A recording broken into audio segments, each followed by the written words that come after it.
Hello student, आशा करते हैं आप लोग बहुत अच्छे होंगे। आज के इस ऑनलाइन सेशन में आप लोगों का बहुत बहुत स्वागत है। हम लोग बिलियन लेसन पढ़ रहे हैं। इसके पिछले क्लास में हम लोगों ने बिलियन क्या होता है, इसकी परिभाषा, बिलियन कितने प्रकार का होता है, ये सब जो है कि हम पिछले क्लास में डिस्कशन कर लिए हैं। आज की इस क्लास में हम लोग उससे आगे चलेंगे। और पिछला क्लास आपका लेक्चर नंबर 1 था और उसके पहले भी यानी कि बिलियन में हम 2 लेक्चर अपलोड कर चुके हैं। पहला जो है कि लेक्चर नंबर 0 था और दूसरा जो है कि लेक्चर नंबर 1 था। आज ये तीसरा वीडियो है जिसको हम लोग लेक्चर नंबर 2 नाम देंगे, ठीक है ना। तो चलिए अब हम लोग शुरुआत करते हैं इस वीडियो की। तो इसमें आज हम लोग पढ़ने वाले हैं द्रव्यमान प्रतिशतता। देखिए, हमने आपको सिलेबस में बताया था हम लोग इसमें क्या क्या पढ़ने वाले हैं। द्रव्यमान प्रतिशतता, आयतन प्रतिशतता, नॉर्मलता, मोलरता, फॉर्मलता, ठीक है ना। तो ये सब जो कि हम लोग पढ़ने वाले हैं। तो यानी कि ये सब हमारे सिलेबस में है। तो इसमें से पहली टॉपिक जो है कि आपका मास परसेंटेज, जिसको हम लोग क्या बोलते हैं, द्रव्यमान प्रतिशतता होता है बोलते हैं, ये आज की इस क्लास में हम लोग पढ़ने वाले हैं, ठीक है ना। देखिए, ये क्या है, मास परसेंटेज यानी कि क्या है, द्रव्यमान प्रतिशतता। तो पहले तो हम इसकी आपको परिभाषा बता दें। क्या होता है, किसी विलयन के 100 ग्राम में उपस्थित, किसी विलयन का के 100 ग्राम में उपस्थित विलेय पदार्थ का ग्राम में द्रव्यमान उस विलयन की द्रव्यमान प्रतिशतता कहलाती है। जैसे देखिए, मान लीजिए हमने यहाँ पे एक कंटेनर ले लिया है। हमने यहाँ पे एक कंटेनर ले लिया है। इस कंटेनर में हमने क्या किया है, विलयन भर दिया है। हमने विलयन भर दिया है और इस विलयन में यानी कि ये जो विलयन है वो कितना है, 100 ग्राम। तो क्या हो गया, किसी विलयन के 100 ग्राम में उपस्थित, मतलब कि ये आपका विलयन क्या है, 100 ग्राम। इसमें जो आप विलेय पदार्थ घोल रहे हैं, जो आप इसमें विलेय पदार्थ घोले हैं, उसकी ग्राम में जो मात्रा होती है वही क्या कहलाती है, द्रव्यमान प्रतिशतता कहलाती है। बात सबको समझ में आ गई ना। यानी कि ये जो विलयन है 100 ग्राम, जिसको हमने माना था, मानक मान लिया था, तो इसमें हमने कितना ग्राम विलेय यानी कि विलेय घोल रखा है, वही क्या कहलाएगा, इसका द्रव्यमान प्रतिशतता कहलाएगा। बात सबको क्लियर होगी ना। तो चलिए अब हम लोग इसकी परिभाषा आपको बता देते हैं ताकि आप लोग नोट्स अपना जो कि कंप्लीट कर लें, ठीक है। देखिए, तो पहले तो हम इसकी परिभाषा लिख दें। यहाँ पे क्या है, किसी विलयन के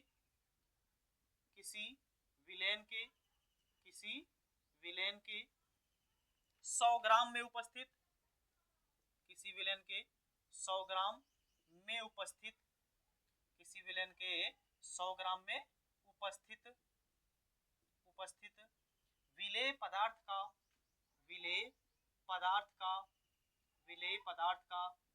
ग्राम में द्रव्यमान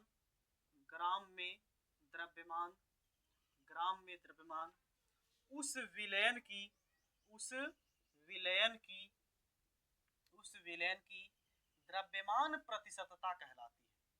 द्रव्यमान प्रतिशतता कहलाती है, ठीक है ना। इसे हम लोग प्रतिशत यानी कि प्रदर्शित किसे करते हैं, इसे प्रतिशत पहले हम लोग लगाएंगे, प्रतिशत स्मॉल w बटे कैपिटल W से प्रदर्शित करते हैं। इसे प्रतिशत स्मॉल w बटे कैपिटल W से प्रदर्शित करते हैं। बात सबको क्लियर हो गई ना। तो ये चीज है, यहाँ पे क्या है, किसी विलयन के 100 ग्राम में उपस्थित विलेय पदार्थ का ग्राम में द्रव्यमान उस विलयन की द्रव्यमान प्रतिशतता कहलाती है। इसको हम लोग प्रतिशत स्मॉल w बटे कैपिटल W से प्रदर्शित करते हैं। अब इसका फार्मूला क्या होगा, देखिए, द्रव्यमान प्रतिशतता यानी कि प्रतिशत स्मॉल w बटे कैपिटल W बराबर हो जाएगा विलेय पदार्थ का द्रव्यमान। क्या फार्मूला मिलेगा, विलेय पदार्थ का द्रव्यमान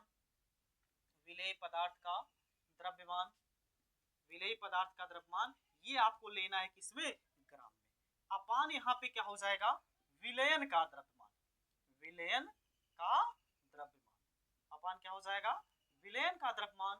और यहाँ पे गुणे हम लोग परसेंटेज निकाल रहे हैं, ये जो आंसर आएगा वो परसेंटेज में आएगा यानी कि प्रतिशत में आएगा, इसीलिए हम लोग यहाँ पे क्या करेंगे, 100 से गुणा कर देंगे। तो ये आपका फार्मूला हो गया, प्रतिशत स्मॉल w बटे कैपिटल W यानी कि द्रव्यमान प्रतिशतता बराबर क्या हो जाएगा, विलेय पदार्थ का द्रव्यमान अपान क्या हो जाएगा, विलयन का द्रव्यमान। अब देखिए, ये जो विलयन का द्रव्यमान है, विलयन को हम लोग क्या लिख सकते हैं, विलेय और प्लस विलायक। क्योंकि विलेन जो होता है वह दो शब्दों यानी कि दो पार्ट से मिलकर के बना होता है, एक होता है विले और एक होता है विलायक, यानी एक होता है सॉल्यूट, एक होता है सॉल्वेंट, ठीक है ना। तो सॉल्यूशन को हम लोग क्या लिख सकते हैं, सॉल्यूट प्लस सॉल्वेंट लिख सकते हैं, ठीक है ना। तो यहाँ पे फार्मूला में थोड़ा सा यानी कि फार्मूले को थोड़ा सा अगर हम इंक्रीज करें तो क्या हो जाएगा, विलेय पदार्थ का द्रव्यमान, विलेय पदार्थ का द्रव्यमान, विलेय पदार्थ का द्रव्यमान अपान यहाँ पे क्या हो जाएगा, विलेन है तो क्या हो जाएगा, विलेय प्लस विलायक, विलेय प्लस विलायक का द्रव्यमान, ये किस में रहेगा, ग्राम में रहेगा, और ये भी किस में रहेगा, ग्राम में रहेगा, और गुणे यहाँ पे हम लोग यानी कि मल्टीप्लाई कर देंगे कितने से, 100 से, क्योंकि यहाँ पे परसेंटेज में ये आंसर आने वाला है, ठीक है ना। इतना आप लोग नोट कर लीजिए। इसके बाद विलेय के अगर आपको द्रव्यमान प्रतिशतता निकालना है तो आप उसको कैसे निकालेंगे, और विलायक जिसको हम लोग यानी कि सॉल्यूट और सॉल्वेंट बोलते हैं, अगर आपको सॉल्वेंट का जो है कि मास परसेंटेज कैलकुलेट करना है उसको आप लोग कैसे कैलकुलेट करेंगे, ये अब हम आपको बताने वाले हैं, लेकिन उसके पहले आप लोग इतना नोट कर लीजिए। चलिए अब हम लोग आगे चलते हैं। अब जरा यहाँ पे ध्यान से देखिए, इसको हम लोग जो विलेय का द्रव्यमान है उसको हम लोग WA मान लेते हैं, ठीक है ना। तो आपका प्रतिशत स्मॉल w बटे कैपिटल W बराबर क्या हो जाएगा, WA और बटे यहाँ पे क्या हो जाएगा, WA और प्लस WB हो जाएगा, और गुणे यहाँ पे क्या हो जाएगा, 100 हो जाएगा, ठीक है ना। उसी तरीके से ये जो फार्मूला हमने निकाला है ये किसके लिए है, विलेय के लिए, इसके लिए है विलेय के लिए, यानी कि अगर आपको विलेय का द्रव्यमान प्रतिशतता निकालना है तो आप ये वाला फार्मूला यहाँ पे यूज करेंगे, ठीक है ना। उसी तरीके से अगर आपको विलायक का द्रव्यमान प्रतिशतता निकालना है उसके लिए एक अलग से फार्मूला मिलेगा, WB अपान यहाँ पे क्या हो जाएगा, WA और प्लस यहाँ पे WB हो जाएगा, और गुणे यहाँ पे क्या हो जाएगा, 100। ये किसके लिए है, विलायक के लिए, ये किसके लिए है, विलायक के लिए, यानी कि ये जो है कि सॉल्वेंट के लिए। अब यहाँ पे हम आपको बता दें कि WA जो है वो क्या है, WA जो है यह है विलेय पदार्थ का द्रव्यमान, WA क्या है, विलेय पदार्थ का द्रव्यमान है, विलेय पदार्थ का द्रव्यमान है, विलेय पदार्थ का द्रव्यमान है, ये किस में रहेगा, ग्राम में रहेगा।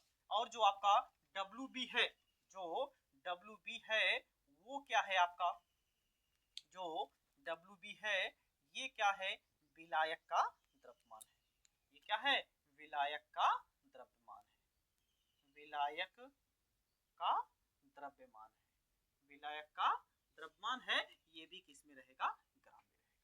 बात सबको क्लियर होगी ना। तो ये हो गया फार्मूला, इसको आप लोग नोट कर लीजिए। इसके बाद हम आपको न्यूमेरिकल करवाएं तो न्यूमेरिकल करवाएंगे तो आप लोगों का और भी ज्यादा कॉन्सेप्ट क्लियर हो जाएगा, लेकिन उसके पहले आप लोग ये फार्मूला नोट कर लीजिए।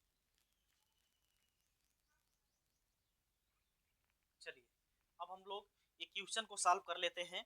देखिए क्वेश्चन क्या है, क्वेश्चन में क्या बोला गया है कि 30 ग्राम NaCl को 300 ग्राम जल में घोला गया, तो NaCl की द्रव्यमान प्रतिशतता ज्ञात कीजिए। देखिए पहले आप समझिए, 30 ग्राम NaCl को 300 ग्राम जल में घोला गया है। पहले तो इसमें आपको पहचानना रहेगा कि कौन विलेय है और कौन विलायक, यानी कि कौन सॉल्यूट है और कौन सॉल्वेंट है। सबसे पहले तो ये आप लोगों को क्या करना रहेगा, डिसाइड करना रहेगा कि कौन सॉल्यूट है और कौन क्या है, सॉल्वेंट है। बात सबको समझ में आ गई ना। तो पहले हम यहाँ पे आपको ये बता दें सॉल्यूट क्या होता है और सॉल्वेंट क्या होता है, यानी विलेय क्या होता है और विलायक क्या होता है। पिछले क्लास में हालांकि हमने डिस्कशन कर दिया था। आपको कैसे पहचानना है कि देखना है किसकी मात्रा ज्यादा है, किस पदार्थ की मात्रा देखना है ज्यादा है और किस पदार्थ की मात्रा कम है। अगर जिस पदार्थ की मात्रा ज्यादा होगी उसको हम लोग क्या बोलेंगे, विलायक बोलेंगे, और जिस पदार्थ की मात्रा कम होगी उसको हम लोग क्या बोलेंगे, विलेय बोलेंगे। ज्यादा तो विलायक, कम तो विलेय। बात सबको समझ में आ गई ना। तो चलिए देखिए, तो ज्यादा इसमें कौन है, ज्यादा इसमें 300 ग्राम है, यानी कि इसमें जल जो है वो क्या है, विलायक है। जल यहाँ पे क्या है, विलायक है, और इसका जो द्रव्यमान दिया गया है वो कितना दिया गया है, 300 ग्राम दिया गया है, ठीक ना। उसी तरीके से जो आपका सोडियम क्लोराइड है, यानी कि जल का अगर हम फार्मूला लिखे तो ये क्या होता है, H2O, और NaCl जो है ये कितना दिया गया है, ये आपका क्या है, पहले तो हम ये बता दें ये है आपका विलेय, ये जो होगा आपका कितना ग्राम है, 30 ग्राम। बात सबको समझ में आ गई ना। तो चलिए अब हम लोग को क्या करना है, NaCl की ही द्रव्यमान प्रतिशतता बताना है। NaCl क्या है यहाँ पे, विलेय है, तो विलेय के लिए आप फार्मूला यूज करेंगे। अभी हमने यहाँ पे आपको फार्मूला बताया था, प्रतिशत स्मॉल w बटे कैपिटल W बराबर यहाँ पे क्या होता है, WA अपान यहाँ पे क्या हो जाएगा, WA और प्लस WB हो जाएगा, और गुणे यहाँ पे क्या हो जाएगा, 100 हो जाएगा। रख दीजिए इसमें वैल्यू, तो ये आपका क्या हो जाएगा, ये हो जाएगा आपका WA हो जाएगा, और ये क्या हो जाएगा, WB हो जाएगा। तो रख दीजिए मान आपका, तो रखेंगे तो क्या हो जाएगा, WA यानी कितना है 30 बटे यहाँ पे क्या हो जाएगा, WA का मान कितना है आपका 30 है, और प्लस WB का मान कितना है 300 है, ठीक है ना, और गुणे यहाँ पे क्या हो जाएगा 100 हो जाएगा। इसको आप लोग सॉल्व कर लेंगे तो ये मिलेगा 30 और बटे क्या हो जाएगा 330 हो जाएगा, ठीक है ना, तो 330 हो जाएगा, और गुणे यहाँ पे क्या हो जाएगा 100 हो जाएगा, ठीक है ना। ये इससे डिवाइड करा देंगे तो इसका जो आंसर आ जाएगा, आप लोग थोड़ा सा इसको कैलकुलेट करके चेक कर लीजिएगा, ये आ जाएगा 9.09%, 9.09%, ये आ जाएगा आपका सोडियम क्लोराइड का द्रव्यमान प्रतिशतता। उसी तरीके से अगर आपको H2O का पूछा होता तो H2O के लिए आपको क्या करना है, हम दोनों का भी निकाल करके बता दे रहे हैं। अगर आपको H2O का निकालना था, ये किसका था, NaCl का, ये किसका था, NaCl का द्रव्यमान प्रतिशतता था। अगर आपको H2O का निकालना होता है तो सिंपली आपको H2O के लिए फार्मूला लगा देना होता, कौन सा, प्रतिशत स्मॉल w बटे कैपिटल W बराबर यहाँ पे हो जाएगा WB ऊपर हो जाएगा, WB अपान यहाँ पे क्या हो जाएगा WA और प्लस WB और गुणे यहाँ पे क्या हो जाएगा 100 हो जाएगा। तो वैल्यू जो है कि रख दीजिए, WB का मान कितना है, ये हो जाएगा 300 और बटे नीचे कितना हो जाएगा 30 और प्लस क्या हो जाएगा 300 और गुणे यहाँ पे क्या हो जाएगा 100। इसको अगर आप कैलकुलेट करेंगे ये हो जाएगा 300 और बटे क्या हो जाएगा 330 हो जाएगा, और गुणे यहाँ पे क्या हो जाएगा 100। ये 0 0 से कट जाएगा, ठीक, ये काटेंगे ये हो जाएगा 11, इसमें गुणा कराएंगे तो 100, यानी कि आपका ये आ जाएगा, इसको गुणा करा देंगे तो कितना हो जाएगा 100 हो जाएगा, 100 और बटे नीचे क्या बचा आपका 11 बचा। 3 से यही ना आपका सही है, 10 सॉरी यहाँ पे क्या मिलेगा 1000 मिल जाएगा, क्या मिल जाएगा 1000, चूंकि 2 0 यहाँ पे है ही और 1 0 यहाँ पे, 1000 बटे 11, इसको आप लोग डिवाइड कर लीजिएगा, सही हम लोग किए हैं ना, 330 हो जाएगा, और ऊपर जो है कि क्या हो जाएगा 300 हो जाएगा, और गुणे यहाँ पे क्या हो जाएगा 100, ये 0 0 से कट गया, ठीक है ना, और 3 से हम लोग काट देंगे तो यहाँ पे क्या हो जाएगा 11 3 33 हो जाएगा, तो बटे क्या हो जाएगा 11 और 1000, ठीक है ना। इसको आप लोग डिवाइड कर लीजिएगा, ये आ जाएगा, पहले तो इसको हम लोग अगर 1 0 ना लिखें तो ये हो जाएगा 33.3 और गुणे अगर हम 10 करा देंगे तो ये हो जाएगा, एक मिनट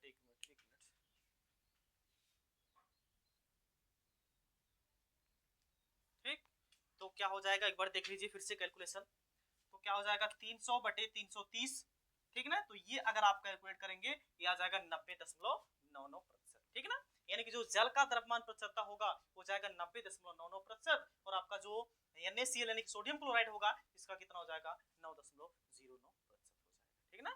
तो ये आप लोग एक बार पहले इसको नोट कर लीजिए, हो गया ओके। तो आज की क्लास में बस इतना ही, अगले क्लास में जो कि हम लोग अगली टॉपिक कवर करेंगे, तब तक आप लोग जहाँ भी रहिए स्वस्थ रहिए, मस्त रहिए, और अपने माता पिता का ख्याल रखिए। जय हिंद, जय भारत।